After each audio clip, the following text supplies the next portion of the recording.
భద్రాద్రి జిల్లా మణుగూరులో ఉద్రిక్తత తలెత్తింది. బీఆర్ఎస్ కాంగ్రెస్ పార్టీల మధ్య విభేదాలు భగ్గుమన్నాయి. బీఆర్ఎస్ పార్టీ కార్యాలయాన్ని ధ్వంసం చేసి నిప్పు పెట్టారు. గతంలో రేగా కాంతారావు కాంగ్రెస్ పార్టీ నుంచి బీఆర్ఎస్ లోకి వెళ్లాక 2018లో కాంగ్రెస్ పార్టీ కార్యాలయానికి బీఆర్ఎస్ రంగులు వేశారు. ఈ రోజు కాంగ్రెస్ ఎమ్మెల్యే పాయం వెంకటేశ్వర్లు 2000 మంది కాంగ్రెస్ కార్యకర్తలు ర్యాలీగా వెళ్లి బీఆర్ఎస్ కార్యాలయాన్ని ధ్వంసం చేసి ఆక్రమించుకున్నారు.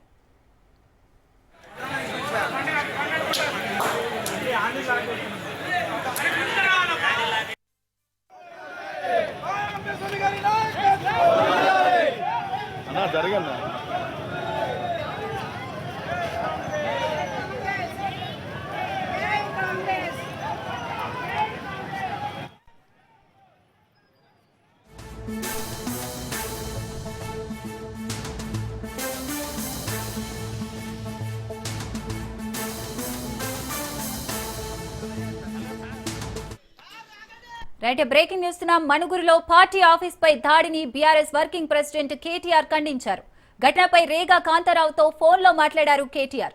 రాష్ట్రంలో గూండాయిజం, రౌడీయిజం పెరిగిందన్నారు. రౌడీల అరాచకాలకు భయపడాల్సిన అవసరం లేదని తెలిపారు. మణుగూరు బీఆర్ఎస్ శ్రేణులకు పార్టీ అండగా ఉంటుందని చెప్పారు. త్వరలోనే మణుగూరును సందర్శిస్తానని కేటీఆర్ స్పష్టం చేశారు.